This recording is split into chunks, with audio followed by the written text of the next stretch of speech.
Hello, welcome back to this.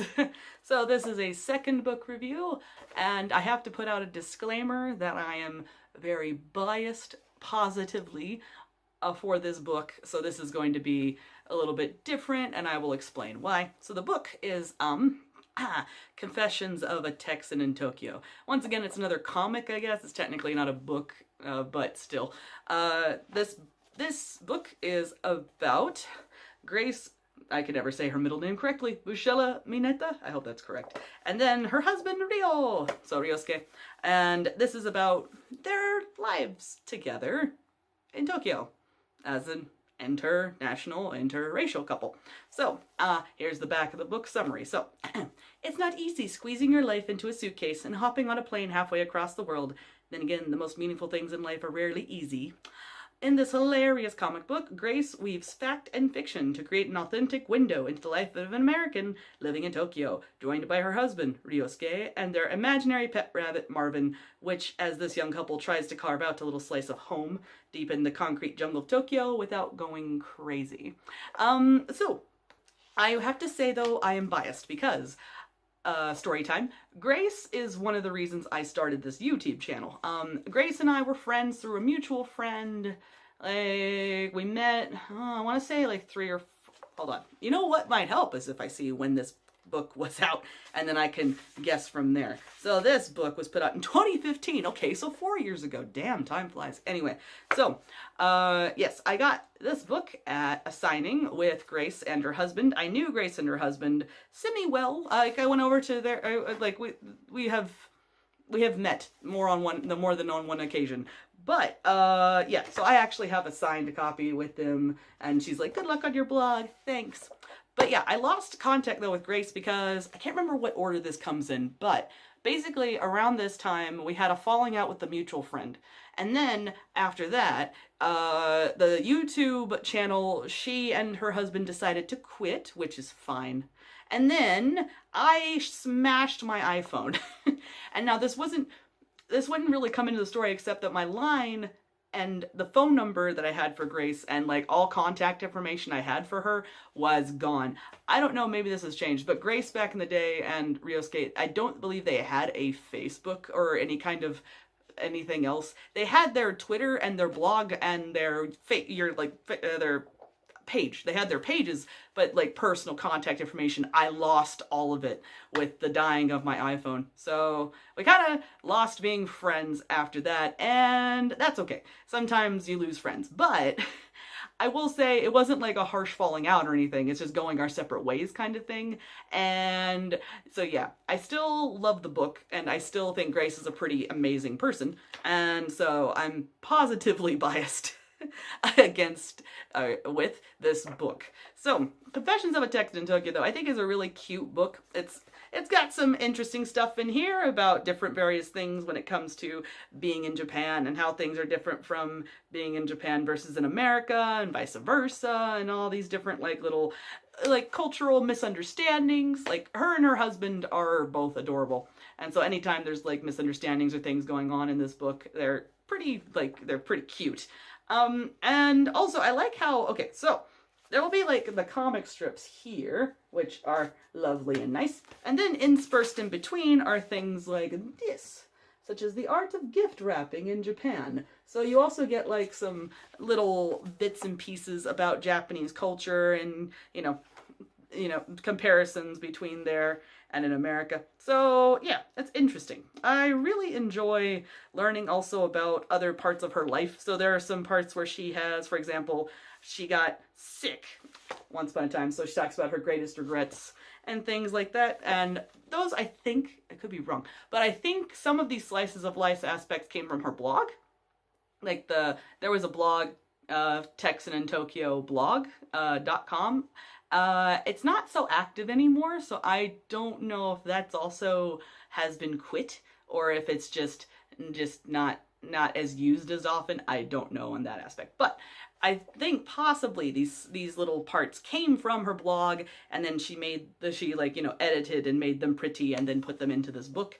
And good, like, that's a good idea to be able to use material you've used before and then update and or edit and then put them into a book. good idea. That's commonly what bloggers do. And then of course there's extras that didn't come from the blog in there. So like that's good. So yeah, it's been an interesting read. I've been rereading it because I've been like, oh yeah, I'm doing a book review thing. I should definitely reread it.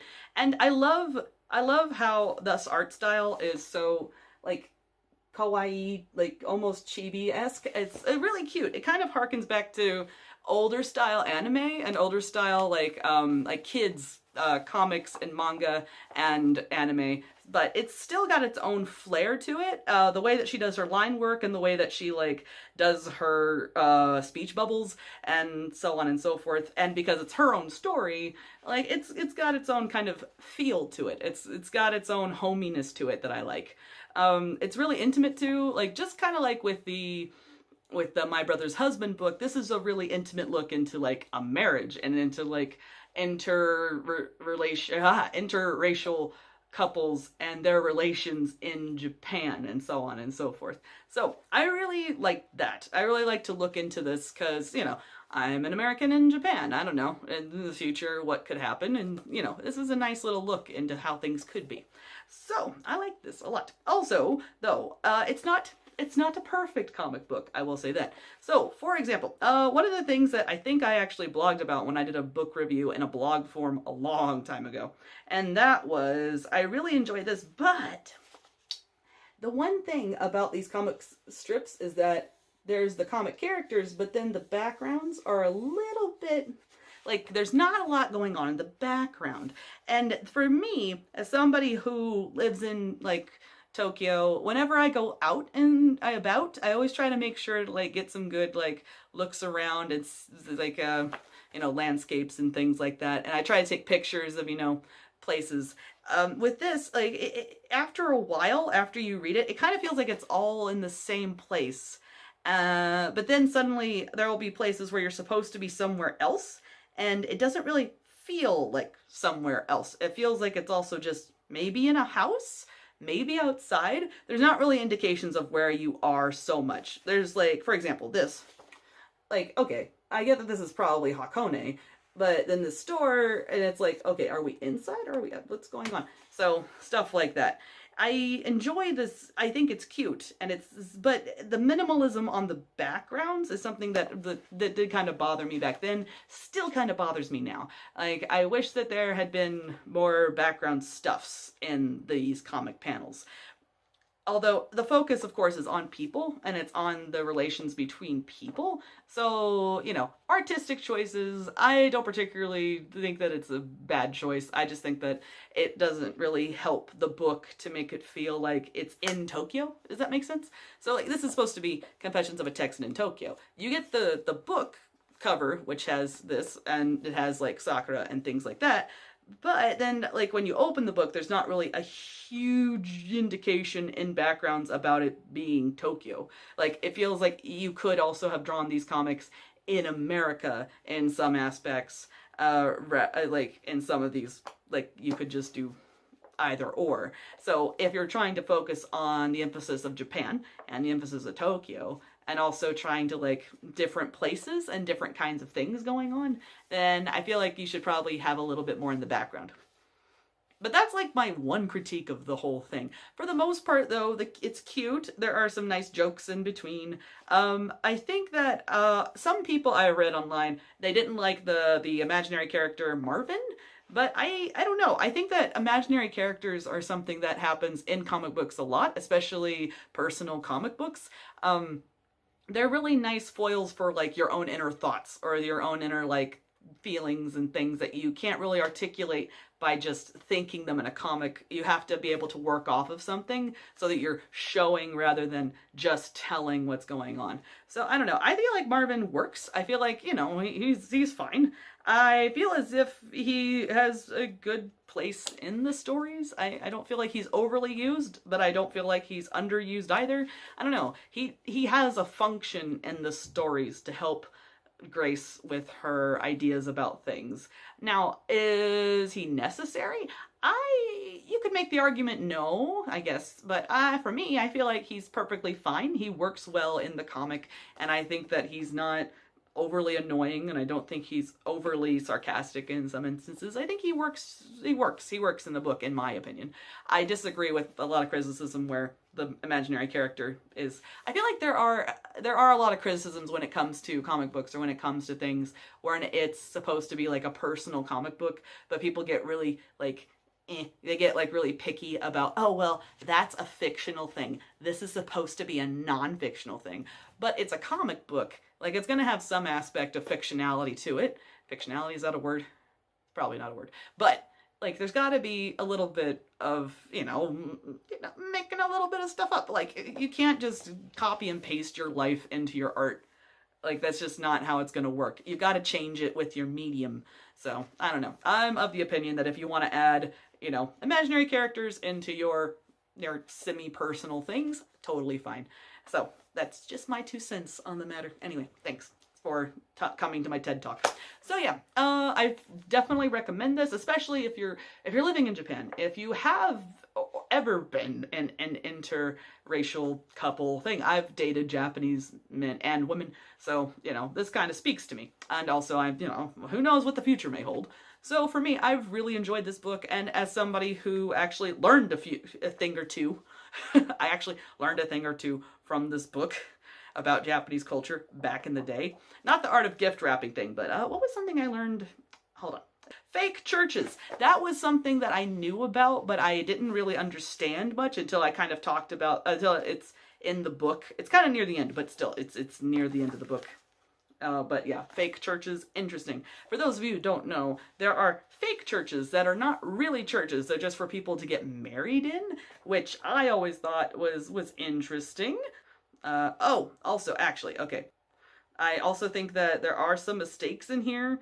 So, not a lot of them, but for example, okay, so the awkward part, right?